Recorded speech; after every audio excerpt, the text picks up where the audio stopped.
Hello everyone, তোমরা কেমন আছো? আশা করছি ভালো আছো। আমিও ভীষণ ভালো আছি। সবার প্রথমেই তোমাদের কাছে সরি, কারণ অনেকটা দেরি করে তোমাদের সাথে এই ভিডিওটা শেয়ার করছি।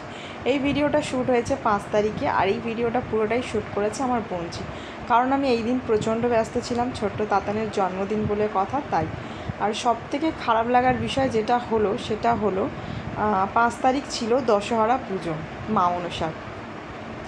তো ছোট্ট তাতান সকালবেলায় পান্তা ভাত খেয়েছে, ওর জন্য আয়োজন তেমন কিছুই করিনি। আর যা কিছু হয়েছে সন্ধ্যাবেলায় নিরামিষ। তো ছোট্ট তাতানের মামা ঘরটা খুব সুন্দর করে ডেকোরেশন করেছে, তোমাদের সাথে আমি শেয়ার করিনি, করে দেব। এই যে ডেকোরেশনের আইটেমটা তোমরা দেখতে পাচ্ছ, এটা আমি অনলাইন থেকে পারচেস করেছি, মিশো থেকে। খুবই সুন্দর এটা। তবে যে টেপগুলো দিয়েছে না, তো ওতে বেলুনগুলো খুব একটা আটকাচ্ছিল না, খুলে খুলে পড়ে যাচ্ছিলো। তো যাই হোক, যেটুকানি হয়েছে তাই অনেকটাই হয়েছে। আর ছোট্ট তাতান তো ভীষণ আনন্দ করেছে। ওর বাবার জন্মদিনের ভিডিও তো তোমরা দেখেইছো কত আনন্দ করেছে, আর নিজের জন্মদিন বলে কথা, তো আনন্দ তো করবেই, ভীষণ খুশি হয়েছে। আর এই দিনকার সেভাবে বার্থডেতে কাউকেই বলিনি, যারা যারা তাতানকে ভালোবাসে তারা ইচ্ছা এসেছে। শুধু হ্যাঁ, সবাইকে বলেছি যে ছোট্ট তাতানের এই দিন জন্মদিন, আলাদা করে কাউকেই ইনভাইট করিনি। শুধুমাত্র ছোট্ট তাতানের কেক কাটিংয়ে যাতে ছোট্ট তাতান আরও বেশি করে আনন্দ করে, তাই আশেপাশের কিছু বাচ্চাকে ওই দিনকারই সন্ধ্যাবেলায় ডেকে নিয়ে এসেছি। কারণ এই যে গিফট টিফটের ব্যাপার আমার একদমই ভালো লাগে না। তো মানে আসবে, আনন্দ করবে, ছোট্ট তাতানের সাথে কেক কাটবে, খাবে দাবে, ব্যাস এটাই যথেষ্ট। গিফটের ব্যাপার আমার একদমই ভালো লাগে না, বিশেষ করে বাচ্চাদের। এখানে আনন্দটাই বড় কথা। তো যাই হোক, তবু অনেকেই কি বলবো, গিফট নিয়ে এসেছে। তো যেটা আমার একদমই ভালো লাগেনি, কারণ ছোট ছোট বাচ্চারা গিফট নিয়ে এলে আমার একদম ভালো লাগে না। তো ছোট বাচ্চাদের জন্য আমি গিফটের ব্যবস্থা করেছিলাম কিছু লজেন্স এবং ক্যাডবেরি, যেগুলো ছোট্ট বাচ্চাদেরকে তাতান দেবে। তো যাই হোক, সেটা তাতান দেয়নি, কারণ আমি যখন ডেকোরেশন করেছিল সেখানে রাখা হয়েছিল, সেগুলো বাচ্চারা নিজেদের মতোই হাতে নিয়ে নিয়েছিল। আর এই দিকে শুরু হয়ে গেছিলো আশীর্বাদ পর্ব। ছোট্ট তাতানের ঠাকুরদা ছোট্ট তাতানকে আশীর্বাদ করছে, প্রচণ্ড ভালোবাসে ঠাকুরদা ছোট্ট তাতানকে।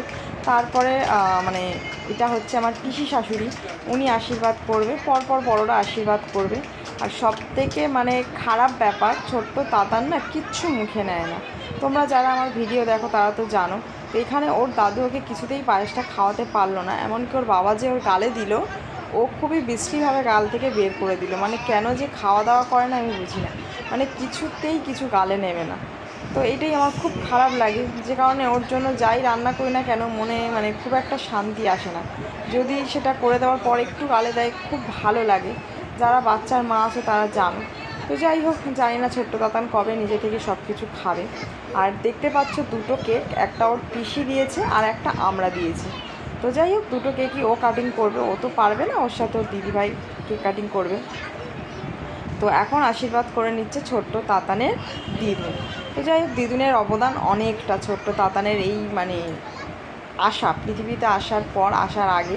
কারণ আমার প্রেগনেন্সি জার্নিটা ছিল হাই রিস্ক, তো যে কারণে আমার বেড রেস্ট ছিল। বেড রেস্ট তো নিয়েইছি, কিন্তু এই প্রেগনেন্সির একদম শেষের মুহূর্তে আমার মা আমার বাড়িতে চলে এসেছিলো আমার দেখভাল করার জন্য। সেই তখন থেকে শুরু করে, অর্থাৎ 9 মাস থেকে শুরু করে ছোট্ট তাতান হওয়ার 1 মাস পর্যন্ত অনেক টেক কেয়ার করেছে আমার এবং ছোট্ট তাতানেরও। তো যাই হোক, ওনার অবদান অনেক।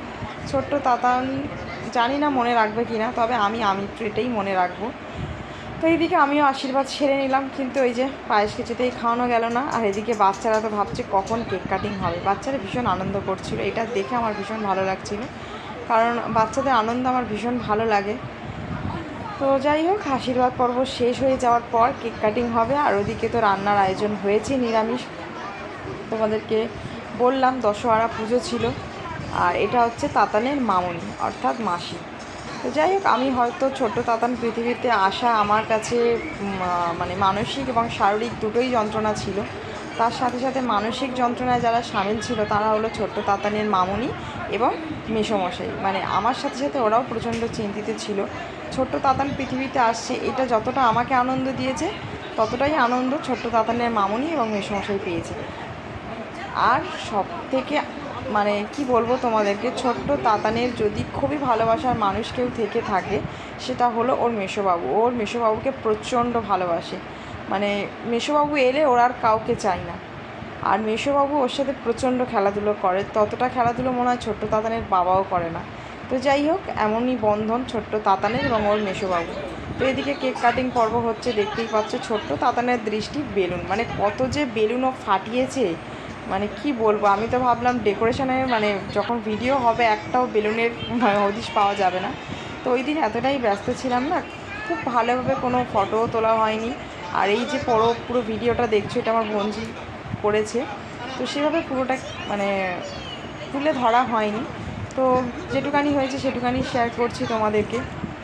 এদিকে সব বাচ্চারই ইচ্ছা হচ্ছিলো কেক কাটিং করতে, তো তাতানও নিজে থেকে একটু কেক কাটার চেষ্টা করলো। আর ওর পাশে যেটা আছে কুহু বনু, তো এদের দুজনের খুব মিল, মানে ওদের আর আমাদের ফ্যামিলি।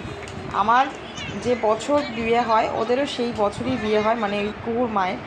আর আমারও যেরকম প্রেগনেন্সি জার্নিটা ছিল কষ্টের, তো কুহুর মায়েরও ছিল তেমনি একই। আর কুহু হচ্ছে ছোট্ট তাতানের থেকে মাত্র 4 মাসের ছোট। তো এদিকে এবার বাচ্চাদেরকে খাওয়া দাওয়ার ব্যবস্থা করেছি। আর এদিকে বাচ্চারা খাটে খেলাধুলো করছে, বাকি বাচ্চারা। খাওয়া দাওয়ার মধ্যে নিরামিষ ছিল ফ্রাইড রাইস, আলুর দম, আর চাটনি করিনি, তার বদলে আমরা একটা করে পাকা আম কেটে দিয়েছিলাম, আর ছিল পাঁপড় ভাজা। তো এই ছিল রান্না, জন্মদিনের আয়োজন। এরপর যেটা হলো, জন্মদিনের দিন সকালে কিছু মানুষকে, অসহায় মানুষের মুখে অন্ন তুলে দেবো ভেবেছিলাম। এটা তো ছোট্ট তাতানের একদম প্রথম বছরের জন্মদিনে, কিন্তু ব্যস্ততার চাপে হয়ে ওঠেনি, কারণ একা হাতে সবই সামলেছে তাতানের বাবা, তাই আর হয়ে ওঠেনি। তাই জন্মদিনের পরের দিন আমরা ঘরে সকালবেলা রান্না করে খাবার প্যাক করে দিতে গিয়েছিলাম। তো এই ছিল ছোট্ট তাতানের জন্মদিনের ব্লগ। তো তোমরা ভালোবেসে